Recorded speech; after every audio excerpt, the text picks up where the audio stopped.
பர்திமேயு சுவிசேஷ ஊழியங்கள் வழங்கும் நற்செய்தி நேரம்.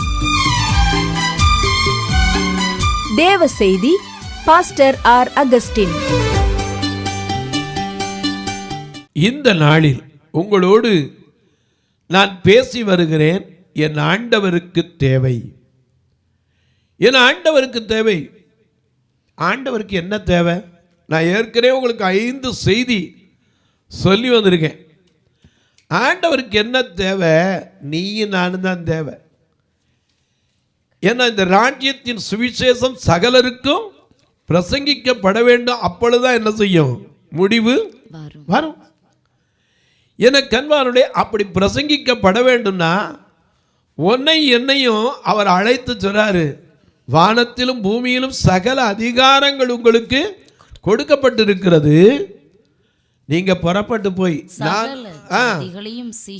சீஷராக்கி பிதா குமாரன் பரிசுத்தாவின் நாமத்தினாலே ஞானஸ்தானம் கொடுக்கிறதோடு மட்டுமல்ல, நான் உங்களுக்கு கட்டளையிட்ட யாவையும் அவர்கள் கைக்கொள்ளும்படி அவர்களுக்கு உபதேசம் பண்ணுங்கள். இதுக்கு தாங்க உன்னை என்னையும் தேடுறாரு. வேற எதுக்கும் இல்லை. என் ஆண்டவருக்கு தேவை யாரு? ஒரு யோனாவை போல ஓடி போறவனா கூட இருக்கலாம், ஆனா அவனையும் எடுத்து பயன்படுத்துகிற தேவன். உடைய வேதாகமத்தை திரும்ப எல்லாரும் எங்க இருந்தாலும் அடிப்படை வசனத்துக்கு திருப்பிக் கொள்ளுங்கள். மார்க்கு எழுதின சுவிசேஷம் 11ஆம் அதிகாரம் 2ஆம் வசனத்துக்கு திருப்பிக் கொள்ளுங்க. அப்படி எல்லாரும் திருப்பி எடுக்கிற வரைக்கும் பாடுவோமா?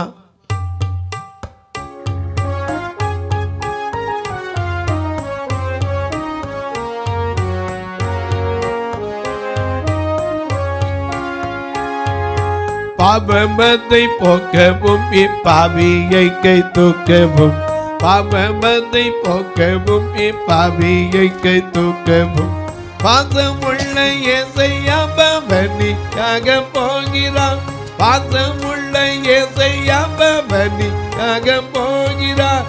ஹோசன்னா பாடுவோம் இயேசுவில் தாசரே, ஹோசன்னா பாடுவோம் இயேசுவில் தாசரே. உன்னதத்திலே தாவீது மைந்தனுக்கு ஓசனா.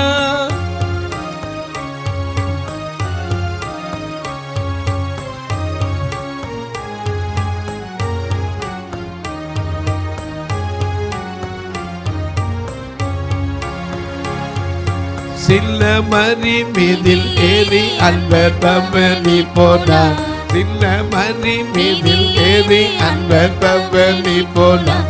இன்னும் அவர் என்னகத்தில் அன்று அரசாளுவார், இன்னும் அவர் என்னகத்தில் அரசாளுவார். ஓசன்னா பாடுவோம் இயேசுவில் தாசரே, உன்னதத்திலே தாவீது மைந்தனுக்கு ஓசனா.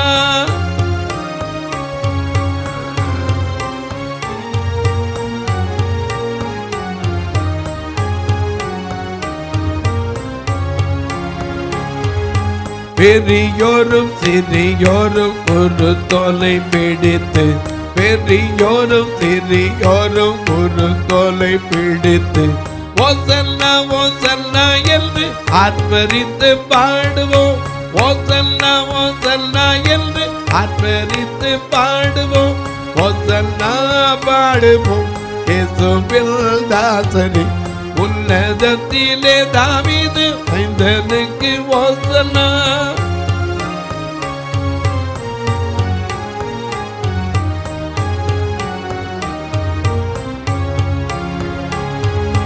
குரு தோலை ஞாயிறில் நம் குரு பாதம் பணிவோம், குரு தோலை ஞாயிறில் நம் குரு பாதம் பணிவோம். திருவருளாவி பெற்று ஐயகரை போற்றுவோம், திருவருளாவி பெற்று ஐயகரை போற்றுவோம். ஓசன்னா பாடுவோம் இயேசுவில் தாசரே, உன்னதத்திலே தாவீது மைந்தனுக்கு ஓசனா. எல்லாம் எடுத்திருப்பீங்க. வாசிக்க சொல்லட்டுமா? ஆண்டவருக்கு என்ன தேவை தெரியுமா? மார்க்கு 11ஆம் அதிகாரம் 2ஆம் வசனத்திலிருந்து வாசிங்க. உங்களுக்கு எதிரே இருக்கிற கிராமத்துக்கு யார்கிட்ட போங்கள். சொல்றாரு? சீஷர்கள். ஆமா, சீசர்கிட்ட சொல்றாரு. 2 பேர். உங்களுக்கு எதிரே இருக்கிற கிராமத்துக்கு போங்க. கிராமத்துக்கு போங்க.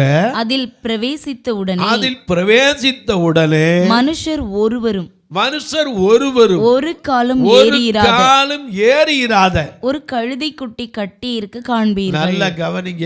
ஒருத்தனும் ஏறுறது சாதாரண காரியம் இல்லை. குதிரையோ கழுதையோ ஒரு மாட்டை ஏர்ல போட்டோன்னா கூட அதுக்கு பழக்கப்படுத்தணும். சும்மா ஒருத்தர் ஏறி உட்கார்ந்தா வாரி தூக்கி அடிச்சிடும். ஏற முடியுமா? சாதாரண காரியம் இல்லை. அது இது கோவேரி கழுதை.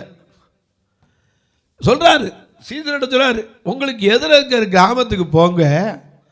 அப்படி போகும்போது அங்க என்ன செய்வீங்க? ஒரு கழுதையும் அதனுடைய குட்டியும் கட்டி இருக்க காண்பீங்க. அதை அவிழ்த்து கொண்டு அதனுடைய குவாலிபிகேஷன் என்ன? இதுவரைக்கும் ஒரு காலம் ஒருவனும் ஏறுகிறாத கழுதை, ஒண்ணுக்கும் பிரயோஜனப்படாத கழுதை. நீ நானும் அப்படிதான். எதுக்கு பிரயோஜனப்பட்டிருக்கோம்? ஆண்டவர் எடுத்து பயன்படுத்துகிறார். ஏன்னா நாம ஒன்றுக்கு உதவாத பாத்திரம், ஒன்றுக்கு உதவாத கழுதை இல்லையா? அதனால தான் கட்டி வச்சிருக்கான். ஆனால் எவனும் பிரயோஜனப்படுத்தலை. இன்னைக்கு நம்மளும் அப்படி தான். எதையோ பீரோவில் கட்டி வச்சுருக்கோம். ஏக தங்கமாக வாங்கி விலையேற போகுது. ஐயோ நாளுக்கு நாள் விலையே ஏறிக்கிட்டு போகுது அப்படின்னு எத்தனை பேர் தங்க காசாக கட்டி வீட்டில் ஓட்டிருக்கான். அந்த கழுதையை அவுத்து ஆண்டவர் கொடுக்கணும். அப்போ தான் அது அலங்கரிக்க முடியும். இன்னைக்கு நிறைய பேர் கட்டி கட்டி வச்சு என்ன பிரயோஜனம்? ஆண்டவர் சொல்றாரு, நீங்கள் எதுக்க இருக்க கிராமத்துக்கு போங்கப்பா. அங்கே ஒரு கழுதை கட்டி இருக்க காண்பீர்கள். ஒருவனும் ஒரு காலும் ஏறிறான கழுதை. அதை அவிழ்த்து கொண்டு வாருங்க. ஏன் இப்படி செய்கிறீர்கள்? ஏப்பா இதை அவுத்துட்டு போறீங்க அப்படின்னு யாராவது உங்கள்கிட்ட கேட்டா என்ன சொல்லுங்க? இது ஆண்டவருக்கு வேண்டும் என்று சொல்லுங்கள். உடனே அதை அனுப்பிவிடுவான் என்று சொல்லி அவர்களை அனுப்பினார். அவர்கள் போய் வெளியே இருவழி சந்தியில் நல்ல கவனிங்க, இருவழி சந்தில கட்டி இருக்கு. ஆனா கட்டி வச்சிருக்கவங்களுக்கும் பிரயோஜனப்படலை, மற்றவங்களுக்கும் பிரயோஜனப்படலை. ஏன்னா ஒருவனும் ஒரு காலம் எதையும் உபயோகிக்கவே இல்லை. ஆனால் கட்டி மட்டும் வச்சிருக்கான். இன்னைக்கு நிறைய பேர் அப்படித்தான். ஒண்ணுமே உபயோகப்படுத்தாட்டாலும் சரி, கட்டி வை கட்டி வை கட்டி வை. என்னைக்கு அவுக்க போறோம்? எனக்கு அன்பானவர்களே, யாராவது ஏதாவது கேட்டால் என் ஆண்டவருக்கு சேவைன்னு சொல்லுங்க, உடனே அனுப்பிடும். உடனே அவங்க போனாங்க. அங்க போகும்போது என்ன நடந்துச்சு வாசிங்க. அவர்கள் போய் வெளியே இருவழி சந்தியில் ஒரு வாசலருகே கட்டி இருந்த அந்த குட்டியை கண்டு அதை அவிழ்த்தார்கள். அப்பொழுது அங்கே நின்றவர்களில் சிலர், நீங்கள் குட்டியை அவிழ்க்கிறது என்னவென்றார்கள். அவுக்குறீங்க? கட்டி கிடக்க, அது வாட்டில் கட்டி கிடக்க, ஒருத்தருக்கு பிரயோஜனம் இருக்கு. நீங்க எதுக்கு அவுக்குறீங்க? இப்போ உடனே சொல்லுங்க. இயேசு கற்பித்தபடியே அவர்களுக்கு உத்தரவு சொன்னார்கள். இயேசு என்ன கற்பித்தார்? இவை என் ஆண்டவருக்கு வேண்டும் என்று சொல்லுங்கன்னு சொல்லியிருந்தார். அவர் என்ன சொல்லுகிறாரோ அதை என்ன செய்யணும்? அப்படியே செய்யணும். அதனால இவங்க கற்பித்தபடியே சொன்னாங்க. அப்பொழுது அவர்களை போக விட்டார்கள். அவர்கள் அந்த குட்டியை இயேசுவினிடத்தில் கொண்டு வந்து, அது வரைக்கும் கட்டி கிடந்தது, ஒருத்தருக்கு பிரயோஜனம் இல்லாமல் இருந்தது. ஆண்டவருக்கு அவிழ்த்து கொண்டு வந்தாச்சுன்னா, ஆண்டவருக்கு தேவையானாச்சுன்னா வந்த உடனே அலங்காரம். அது வரைக்கும் பிரயோஜனம் இல்லாத கழுத்தை. இங்க வாசிக்க பார்க்கலாம். அதை அவர்கள் கொண்டு வந்த போது, இயேசுவினிடத்தில் கொண்டு வந்த போது, அதன் மேல் தங்கள் வஸ்திரங்களை போட்டார்கள். அப்பா, கழுதைக்கு வந்த காலத்தை பாருங்க, கழுதைக்கு வந்த மனுஷன் பாருங்க. இது எங்கேயோ கட்டி கிடந்துச்சு, ஒருத்தருக்கு பிரயோஜனம் இல்லாமல் இருந்துச்சு. ஆனால் இந்த கழுதையை இப்போ அவுத்துட்டு வந்த உடனே அதுக்கு வஸ்திரத்தை மேலே போத்துறாங்க. கழுதைக்கு பொத்துறது பொன்னாடை. இன்னைக்கு நிறைய இடத்துல பொத்துறாங்க. நான் அதுக்கு தான் சொல்லுவேன், இதை கழுதைக்கு பொத்துங்கப்பா, மகிமை எடுக்கணும். அநேக நேரம் நாம் ஒன்றுக்கு உதவாத கழுதை. அதனால தான் ஆண்டவர் நம்மளை கூப்பிட்டு அலங்கரித்து பொன்னாடையை பொத்த வைக்கிறார். வஸ்திரத்தை, கழுதையின் மேலே வஸ்திரத்தை பொத்துறாங்க. அது மட்டும் இல்லை, அவர் அதின் மேல் ஏறி போனார். ஏன்னா தீர்க்க தரிசனம் சொல்லப்பட்டிருந்தது, இதோ உன் ராஜா சாந்த குணமுள்ளவராய் கழுதையின் மேலும் கழுதை குட்டியாகிய மரியின் மேலும் ஏறிக்கொண்டு உன்னிடத்திற்கு வருகிறார். அவர் நீதி உள்ளவர், அவர் நீதி உள்ளவர், ரட்சிக்கிறவரும் தாழ்மை உள்ளவரும், கழுதையின் மேலும் கழுதை குட்டியாகிய மரியின் மேலும் ஏறி வருகிறவருமாய் இருக்கிறார். பவனி செல்கின்றார் ராஜா, நம் பாடி புகழ்வோம் நேசா. பவனி செல்கின்றார் ராஜா, நம் பாடி புகழ்வோம் நேசா. அவனிதனிலே மறிமேல் ஏறி ஆனந்தம் பரமானந்தம். பவனி செல்கின்றார் ராஜா, நம் பாடி புகழ்வோம் நேசா. எருசலேமின் பதியே, சுரர் கரிசனை உள்ள நிதியே, அருகில் நின்று அனைவர் போற்றும் அரசே, எங்கள் சிரசே. பவனி செல்கின்ற ராஜா, நாம் பாடி புகழ்வோம் நேசா.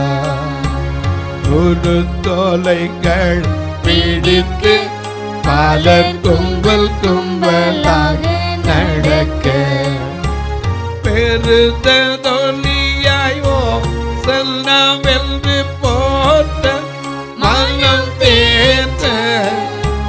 பவனி செல்கின்ற ராஜா, நாம் பாடி புகழ்வோம் நேசா.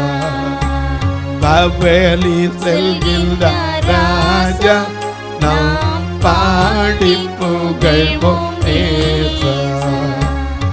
இதோ உன் ராஜா சாந்த குணமுள்ளவராய் கழுதையின் மேலும் கழுதை குட்டியாகிய மரியின் மேலும் ஏறிக்கொண்டு உன்னிடத்தில் வருகிறார். அவர் யாரு? தாழ்மை உள்ளவர், நீதி உள்ளவர், ரட்சிக்கிறவர் ராஜா. ஆனா அவருக்கு கிடைச்ச வாகனம் எது? கழுதை. இன்னைக்கு நீங்க நான் அந்த கழுதையா மாறினா எத்தனை ஆசீர்வாதம். கொஞ்சம் யோசிச்சு பாருங்க.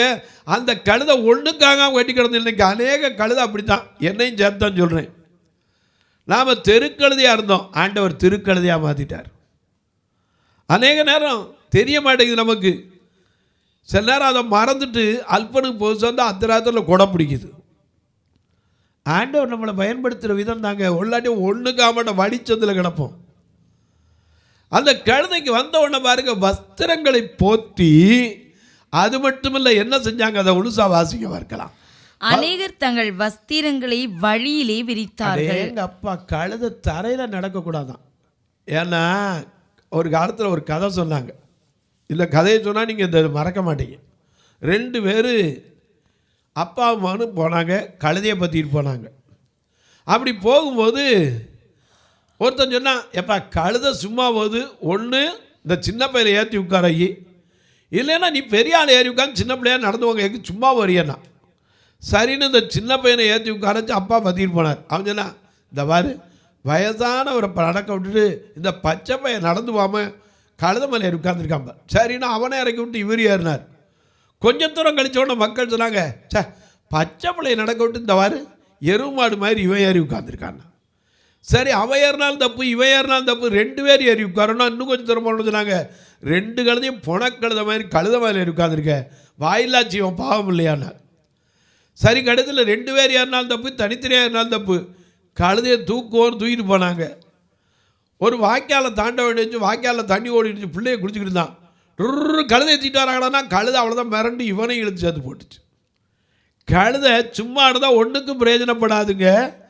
ஆனால் இப்போ பாருங்கள், அந்த கழுதைக்கு வஸ்திரத்தை போத்தி தரையில் என்ன செய்யக்கூடாதான், காலு படக்கூடாது.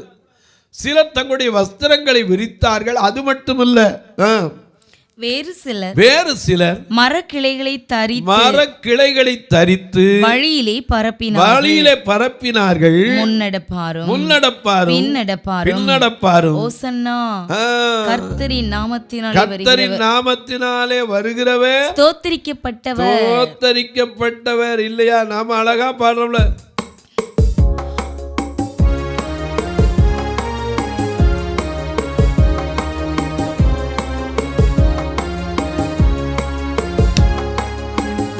பவனி செல்கின்ற ராஜா நம் பாடி புகழ்வோம் நேசா. பவனி செல்கின்ற ராஜா நம் பாடி புகழ்வோம் நேசா. அவனி தன்னிலே மணிமேல் ஏறி ஆனந்தம் பரமானந்தம். பவனி செல்கின்ற ராஜா நம் பாடி புகழ்வோம் நேசா.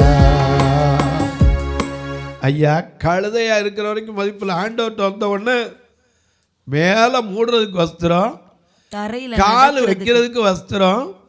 சிலர் மரக்கிளைகளை வெட்டி அதுல என்ன செய்தாங்க? வழியிலே பரப்பினார்கள். முன்னெடுப்பாரும் பின்னடப்பாரும் ஓசன்னா ஓசன்னா கர்த்தரின் நாமத்தினால் வருகிறவர் ஸ்தோத்திரிக்கப்படுவர்.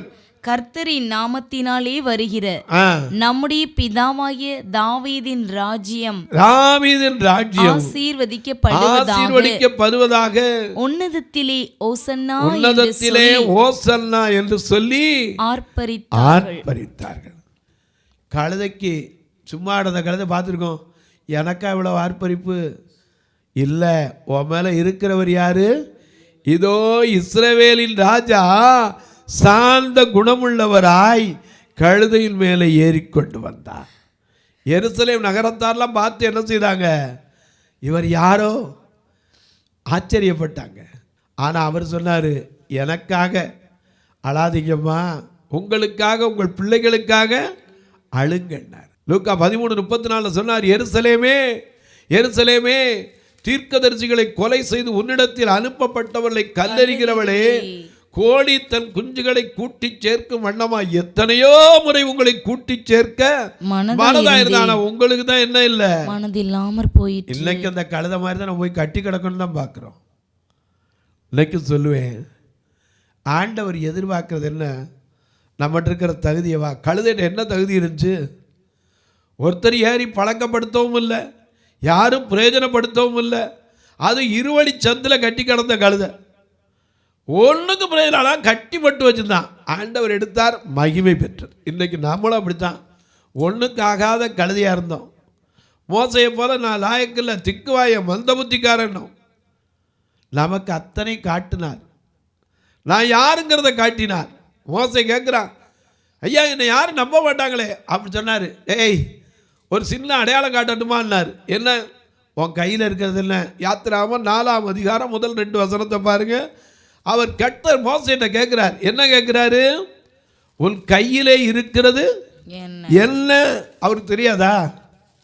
கண்ணு தெரியாதா? தெரியும். ஆனா அவன் வாயால சொல்லணும். என்ன சொன்னா? வாசிங்க, யாத்திராமம் 4ஆம் அதிகாரம் முதல் வசனத்திலிருந்து வாசிங்க.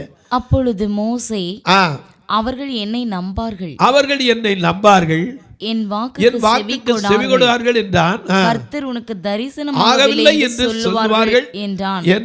கர்த்தர் அவனை நோக்கி, உன் கையில் இருக்கிறது என்ன என்றார். இவன் கேட்ட கேள்வி என்ன? இல்லை, எவனும் நம்ப மாட்டான். உனக்கு தரிசனம் கிடைக்கல, கர்த்தரா உன்னை அனுப்புறான்னு கேட்பானே. நான் என்ன சொல்ல? அவர் கேட்குற, என்ன சொல்லவா? உன் கையில் இருக்கிறது என்ன? இந்த கேள்விக்கு அந்த கேள்விக்கு என்ன இருக்கு? யோசிச்சு பாருங்க. என்னை நம்ப மாட்டாங்கிற கேட்பா, நான் கூட வந்து நம்ப வைப்பேன்னு சொல்லலை. நான் வரணும் இல்லையா? உன் கையில் இருக்கிறது என்ன? அவன் சொன்னான், ஒரு கோல் என்றான். அதை தரையிலே போடு, அதை தரையில போடு என்றான். அவன் அதை தரையிலே போட்டபோது சர்ப்பமாயிற்று. மோசே அதற்கு விலகி என்ன? பார்வோருடைய கிரீடம் சர்ப்பம், அதை உன் கையில கொடுக்க போறேங்கிறதுக்கு ஆக்குலர் ப்ரூஃப் இல்லையா? ஏன்னா அந்த சர்ப்பத்தை அங்கே ஐயா எம்ரே என்பவர்களும் அவங்க வந்து என்ன செய்தாங்க? மந்திர வித்தை செஞ்சாங்க. ஆனா அந்த கோலை எது இருந்துச்சு? விழுங்கி போட்டு. ஆமா, மறந்துடக்கூடாது. இவனை சொன்னாரு, கையை நீட்டி பிடிப்பா, அதன் வாழை பிடினார். நானும் தான் கேட்டிருப்பேன், நல்ல வேலை சொன்னீரியா. வாழை பிடிச்சோன்னு அது ரப்பர் மாதிரி அப்படி சுற்றி வந்து என் கையில் ஓட்டுறாதாம.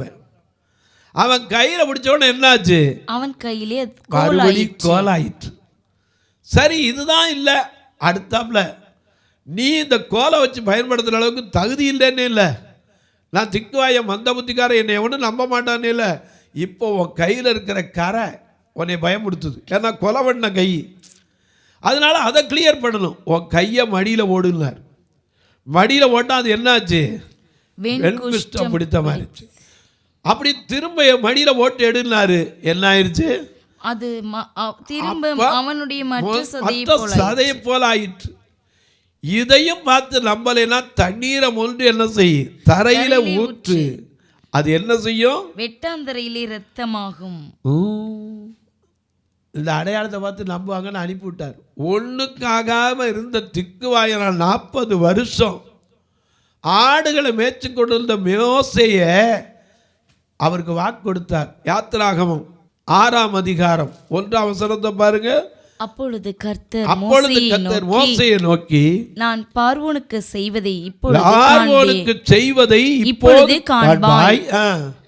பலத்த கையை கண்டு அவர்களை போகவிட்டு பலத்த கையை கண்டு அவர்களை தன் தேசத்திலிருந்து துரத்தி விடுவான் என்றார்.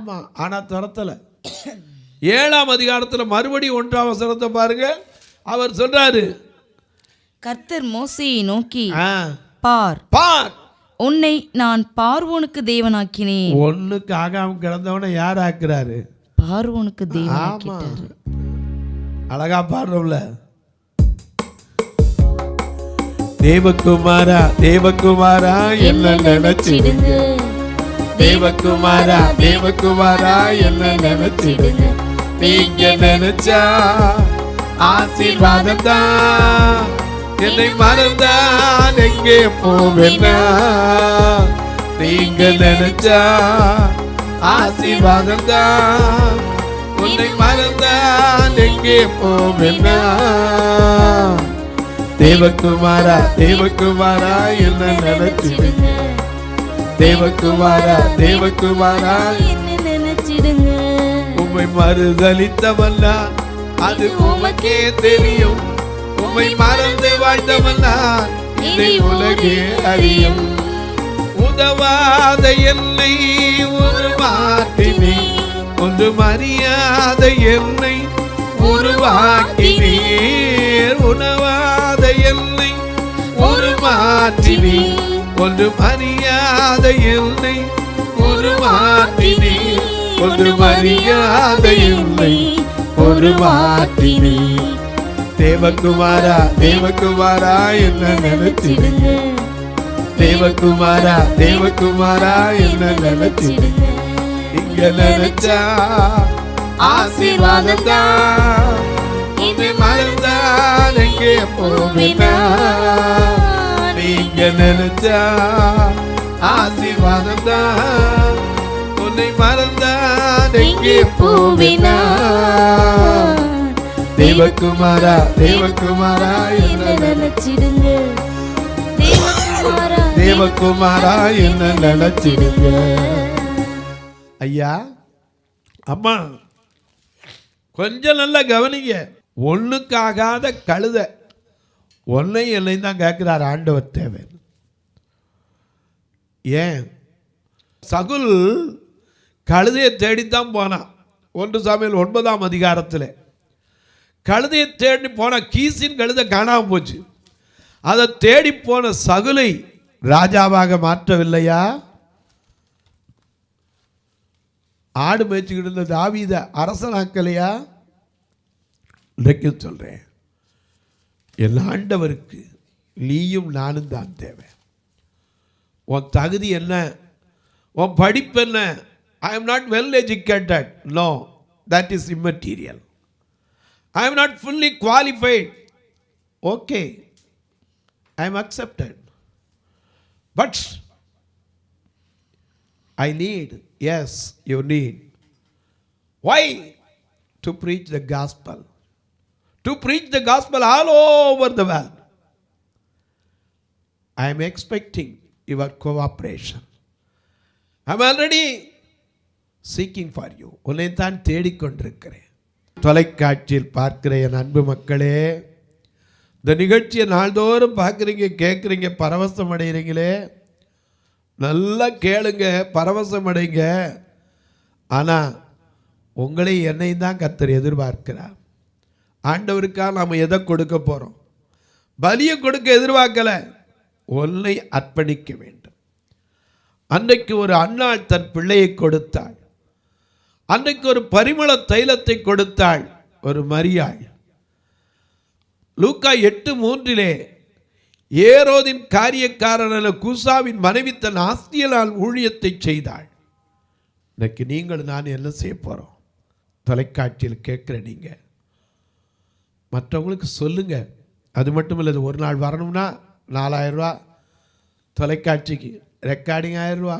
அது மட்டும் இல்லை, எங்கள் சபை 2 கண்ணு தெரியாத மக்கள். நீங்கள் நினைக்கலாம், ஐயோ அந்த சபையில் வர காணிக்க இல்லைங்க, இதில் வர்ற காணிக்க வச்சு தான் எங்கள் சபையே நடக்குது. ஏன்னா இதில் யாராவது அனுப்புகிற தொலைக்காட்சிக்கு போய் ஏதோ மிச்சம் இருந்தால் அதை வச்சு இந்த சபையை நடத்தி வர்றோம். ஏன் இப்படிப்பட்ட மக்கள் நல்ல வேலை இல்லாமல் ஆங்காங்கே சாலை ஓரத்தில் நிற்கிற மக்கள் ரட்சிக்கப்படணும். அதற்கு நீ எதை அவிழ்த்து கொடுக்க போகிறாய்? அன்றைக்கு ஒரு கழுதை அவிழ்த்து கொடுத்தா அநேக ஜனங்கள் ஆச்சரியப்பட்டார்கள். இன்னைக்கு நீங்கள் என்னத்தை, நான் என்னத்தை கொடுக்க போகிறோம்? கட்டுமான பணிக்கு உதவலாம், பார்வையற்றோருக்கு ஒரு ஊன்றுகோலுக்கு உதவலாம், ஒரு நேரம் உணவு கொடுக்க உதவலாம். வாரந்தோறும் திருநெல்வேலிலாம் பார்த்தீங்கன்னா புது பஸ் ஸ்டாண்டுக்கிட்டே நிற்பாங்க. வாரந்தோறும் 2 கண்ணுதிராங்களை கூட்டி வந்து போகிறதுக்கு மட்டுமே 4000 ரூபா வேன் வாடகை. கர்த்தர் உங்களை ஆசீர்வச்சிருந்தா ஒரு வேனையே நீங்கள் வாங்கி வைக்கலாம், இல்லை ஒரு வார வாடகையை கொடுப்பதற்கு முன் வரலாம்.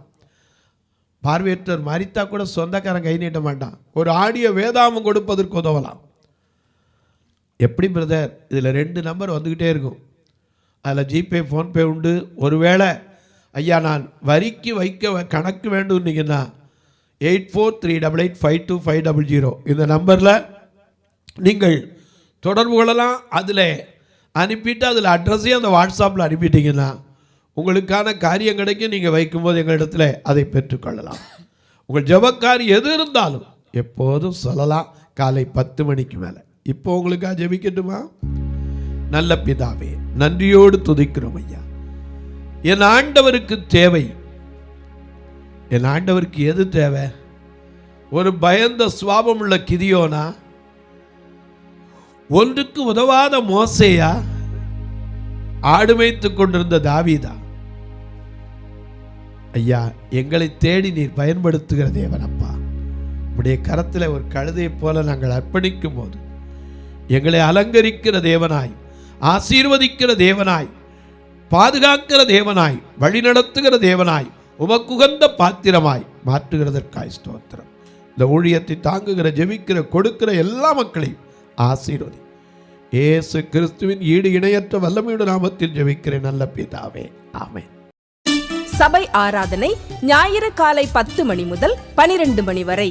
இடம் பர்திமேயு சுவிசேஷ ஆலயம், அன்னை சத்யா நகர், இளமனூர் அஞ்சல், சக்கிமங்கலம் வழி, மதுரை மாவட்டம். பின்கோட் 625201 மற்றும் பர்திமேயு சுவிசேஷ ஜெப வீடு, flat number 107, Eden garden, Muthur, Tirunelveli. Pincode 627011. சிறப்பு உபவாச கூட்டம் ஒவ்வொரு மாதமும் 2வது சனிக்கிழமை காலை 10 மணி முதல் 1 மணி வரை நாகர்கோவில் YMCA ஹாலில் வைத்து நடைபெறுகிறது. மற்றும் ஒவ்வொரு மாதமும் 4வது சனிக்கிழமை காலை 10 மணி முதல் 1 மணி வரை திருநெல்வேலி புதிய பேருந்து நிலையம் அருகில் உள்ள கிரேஸ் ஹாலில் வைத்து நடைபெறுகிறது. எங்கள் எல்லா ஆராதனைகளிலும் கலந்து கொண்டு தேவனை மகிமைப்படுத்த அன்பாய் அழைக்கிறோம். உங்கள் உதாரத்துவமான காணிக்கைகளினால் இவ்வூழியத்தை தாங்க விரும்பினால் R Augustine, account number 5021364331, IFSC code IDIB 000B066, Indian bank, BP Kulam, Madurai. GPay number 9842181917, BGM ministries மற்றும் 9442559772, பிளைண்ட் மினிஸ்ட்ரீஸ் அகஸ்டின். உங்கள் தொடர்புக்கு பாஸ்டர் ஆர் அகஸ்டின், பர்திமேயு சுவிசேஷ ஊழியங்கள், நாகமலை, புதுக்கோட்டை, மதுரை 625019. தொலைபேசி எண்கள் 9842181917 மற்றும் 9442559772. கர்த்தர் தாமே உங்களை ஆசீர்வதிப்பாராக.